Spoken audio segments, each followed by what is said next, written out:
NASA scientists announced today that 2018 was the fourth hottest year on record, and the last 5 years were the 5 hottest years on record.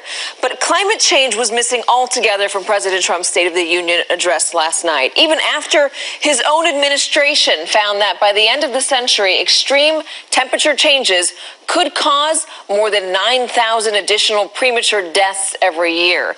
That's why the National Resources Committee kicked off a month-long series of hearings on climate change today. As The Hill put it, the House has put climate change on the front burner after 8 years of GOP rule.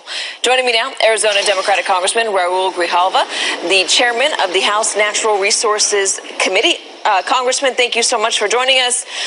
This is the first big climate hearing in I believe 6 years, climate change hearing. What did you learn today?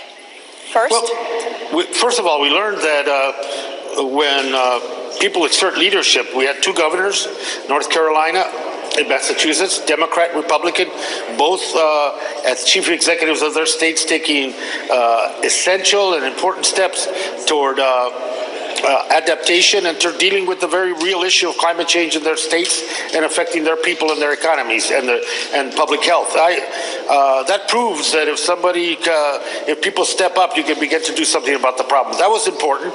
And the other witnesses were very important from diverse communities across this country, all speaking to the urgency and the need for Congress to do something and to get its head out of the sand, which it's had, as you stated, it had firmly planted in there for the last 8 years. Let's put up on the screen how many hearings you're going to be having in this month alone. How do you plan, or what's your hope to work with Republicans on this to form some sort of climate legislation that President Trump will actually sign? Well, you know, that's him signing a piece of legislation. Let's be honest, it's going to be difficult. And if you water down the urgency to such a point that he would sign it, then it would be meaningless. But I think public pressure, the majority of Americans want something done. That's our key. And we want to work with our Republican colleagues to craft something that is significant, that's bold, and we'll make that attempt. The difference today, it was subtle, but I think maybe progress, was that there wasn't the full-throated, unabated denial of climate change by my Republican colleagues. There was climate change avoidance and wanting to talk about anything but at least, you know, I think the science and the reality and their constituencies are making everybody begin to deal with this in a very serious way. So I think we'll get good peace out of the House of Representatives.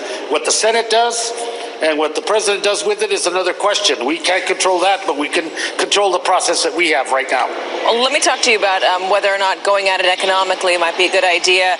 According to that congressional report, yes, economic losses could be devastating in the future. But let's look more immediately. Based on the median temperature projections for states that voted for Trump in 2016, the ones that will suffer most economically from climate change, let's put the list up. Arizona ranks number 11 on that list. Exactly. Can you use the economy? Can you use money, loss of money, to get at the president? Yes, and I think you can use public health. You can use our urban areas, and you can use in the Arizona water scarcity, air quality, but you can also use the economy. That the cost of doing nothing is going to be so significant.